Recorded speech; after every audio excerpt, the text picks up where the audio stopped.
So the Banshees of Inisherin was a movie I was excited for because I'm a big fan of Martin McDonagh's movies. Mm-hmm. Have you seen any of his previous movies, Marvin? Nope, but I love this one. I told you I did not think it was gonna be interesting at all, You did say that, but yeah. I really like this movie a lot. I told you when we Great. talked about the trailer. Just shut up. That's and wait. true. Colin, Sonny, Larry. Didn't you and he used to be the best of friends? We're still the best of friends. No, you're not. Who says we're not? Sit somewhere else. So Banshees, as I said, once again, stars Brendan Gleeson, Colin Farrell, also co-starring Barry Keoghan and Kerry Condon. This is a movie about two lifelong friends. They live on a fictional island off the coast of Ireland called Inisherin, and it takes place in 1923 during the Irish Civil War.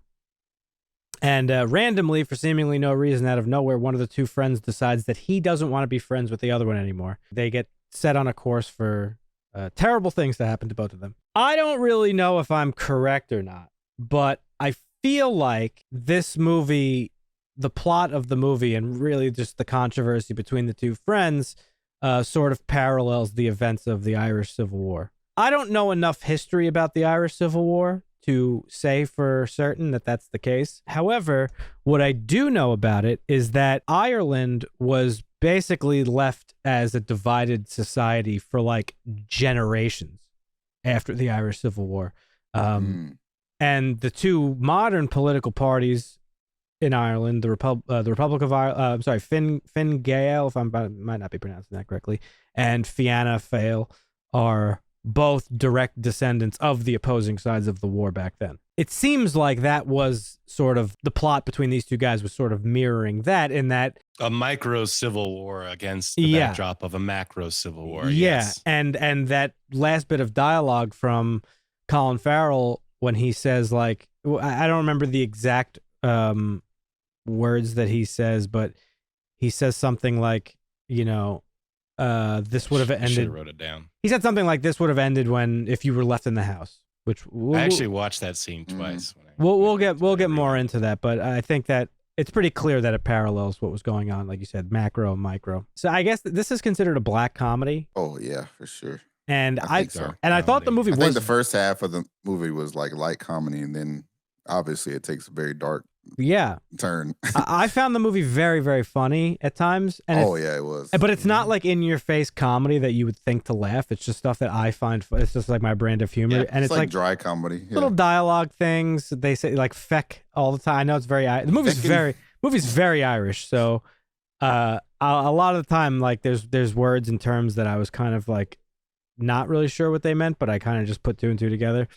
But I love that they say feckin' constantly. Yeah, when they were at odds, they kept saying, what was the word they used? When they first started being at odds and he was talking to the bartender, he was like, you guys are whatever. I can't remember. Yeah, I can't think of the word. That was the exact one I didn't understand. And I was like, yeah. But you could tell it was like, a word for fighting. It's like they're like beefing. Yeah. It's like, yeah.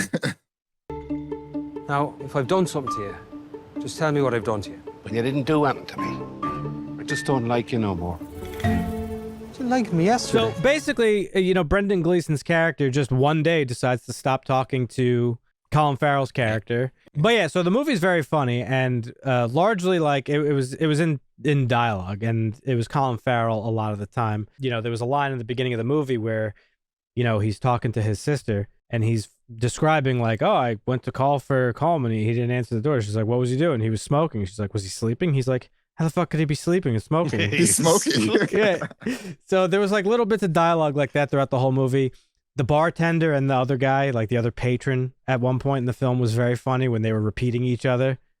He's like, what's your problem? Yeah, what's your problem? Oh my God, yeah, he was like a little sidekick. Yeah. It was rowing, by the way. I just looked it up. What was? Rowing. Rowing is the word? That was the word. I don't think we've been rowing. Well, it sounds like you've been rowing. And does it mean fighting? I don't know. I still don't know what the definition is. I just found the word. Fair enough. The cast was absolutely brilliant.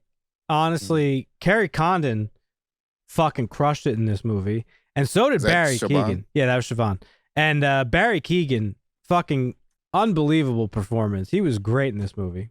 One thing that really stood out to me is this movie, it's like, depressing isn't the right word for it, It's very like lonely. This is a quaint, small community. Quaint's not even isolated. The word. It's not Isolated community. Yeah. And we're basically living in their small lives with a dash of insanity sprinkled on the narrative. Yeah. That's a good description of it.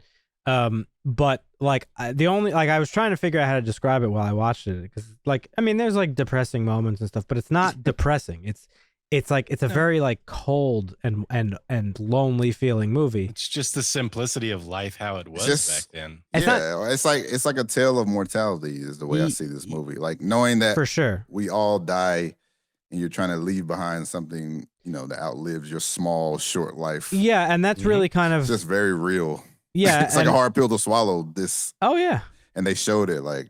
Yeah, and that's like really the driving force behind Colm's character, and the very brief and little explanation he gives Colin Farrell, Patrick, is that like, listen, I don't want to waste what's left of my life just bullshitting about nonsense with you. It's like man struggle to leave behind a fucking legacy. Yes.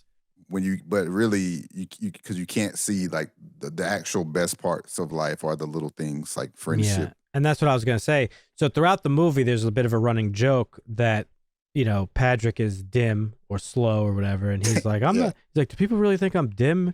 And she's like, no, you're smart. And he's not really, but he's just a simple man, and that's what they keep saying. Like you're just a nice guy. They don't really put a label on it. You're not smart. You're not stupid. You're just a nice guy. And he's just a simple man. He's happy living in his small community. With his animals. He's got it figured out. That's the funny thing. Patrick has life figured out. He's living his best life. Absolutely. Literally. And that's why that's where this movie is fucking brilliant, because like you said, Brendan Gleeson's character, Colm, he is the one who's trying to strive for these bigger and greater things, which is great. It's great to try to like, achieve certain things like that.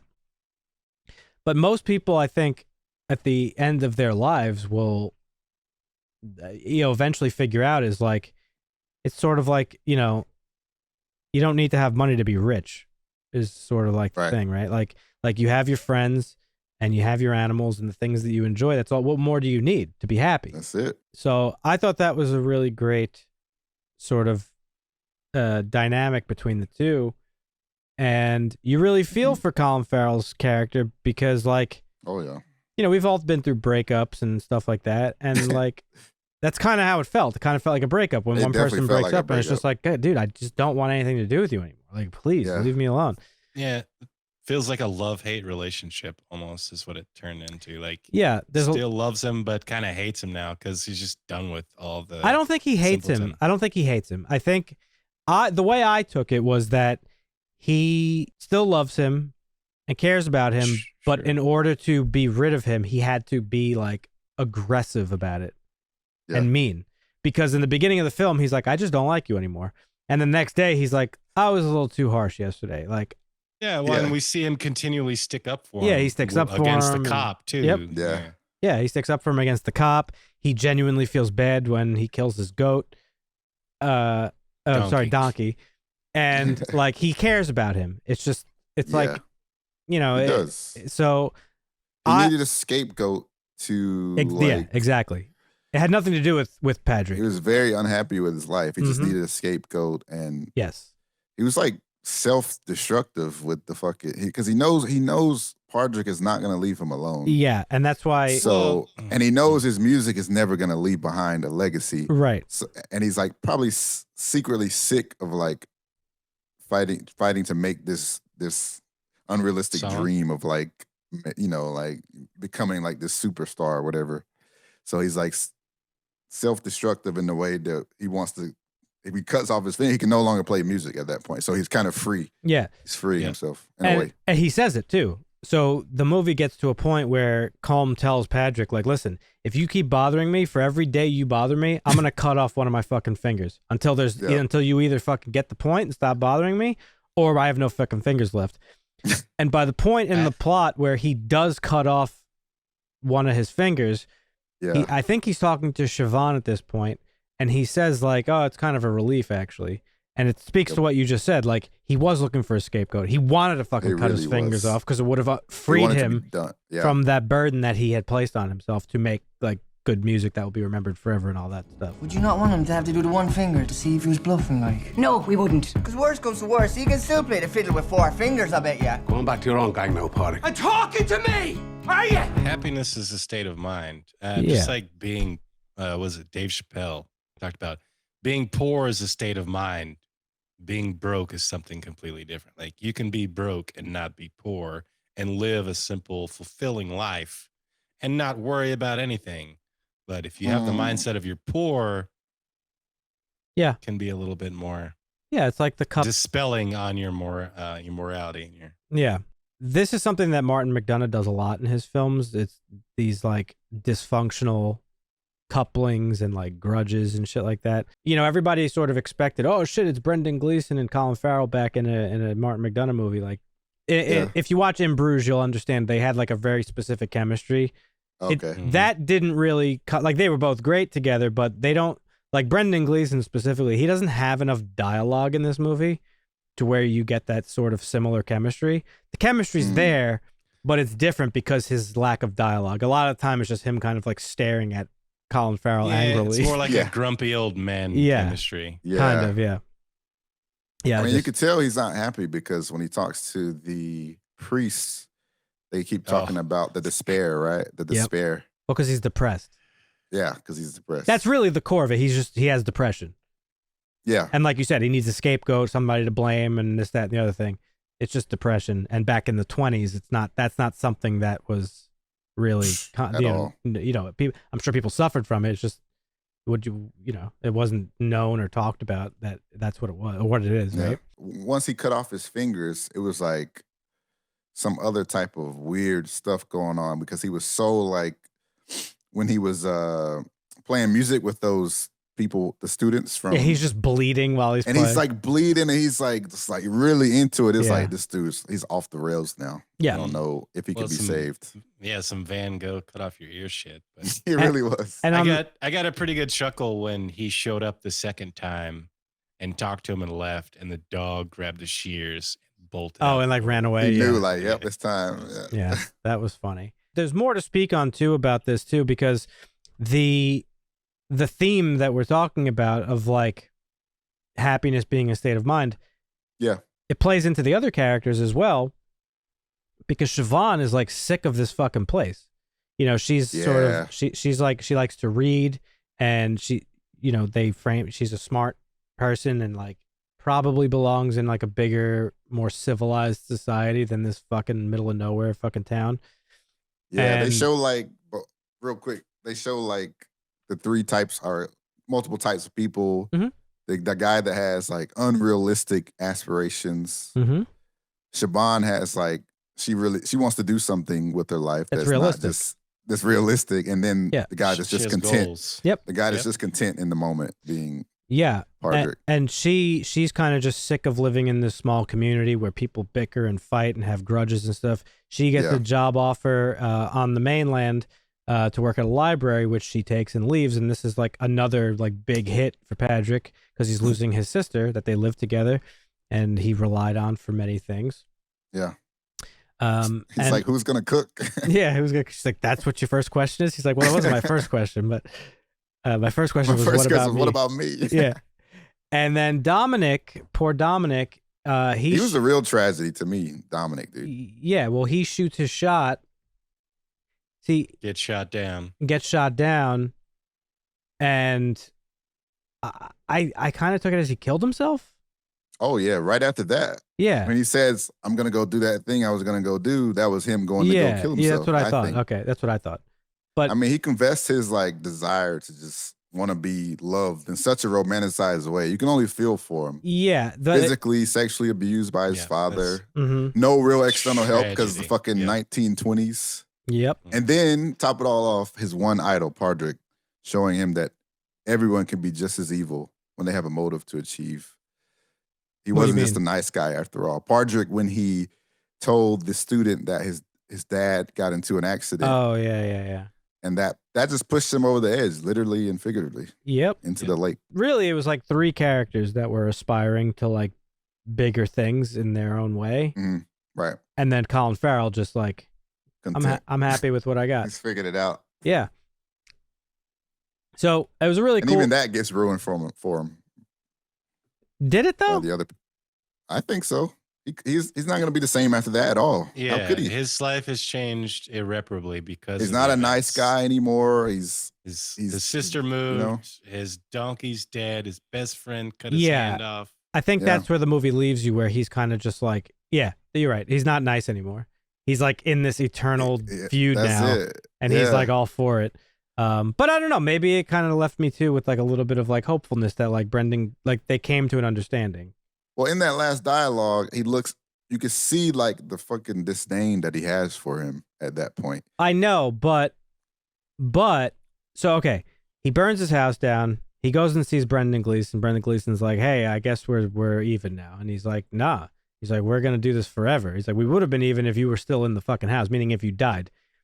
So he's kind of saying like, "Oh yeah, this is it. We're in this feud forever." But I don't think so. What else is he gonna do? Well, they're no longer friends. They're now frenemies. I don't think so. I really don't think so, because I think he's too nice of a guy to stay in that, because you saw a little bit of that when he kicked his door in earlier in the film, and he goes in and he's fucking talking all sorts of shit to him, and then after a second or two he's like, "Oh, so did you finish your song? Oh, is it good? Like, how'd that come?" Like, he's just not capable of that. That's why he saved the dog. You know what I mean? Like, the actual vengeance would have been killing his dog. Right. But he made it a specific point to save the dog, care for the dog overnight, and then return him to calm. He's capable of malevolence. He's just not capable of maintaining it. Yeah, that's what I think. But also, wasn't that before Jenny died, the donkey? Yeah. He stormed in there before. I think that's like the line that you don't cross. Well, it was an accident though. Yeah, but still. I mean, I guess it could be taken either way, for sure. I'm trying to be more positive, like my boy Patrick. You're negative. The movie had so much realism. Well, the movie had so much it was realism with like the mortality stuff and like your dreams being unobtainable and all this. Like, realistically, they're probably never going to make up, because that's how stubborn humans are, and they won't forgive that easily, right? Let's just call it quits. We won't call it quits. We'll call it the start.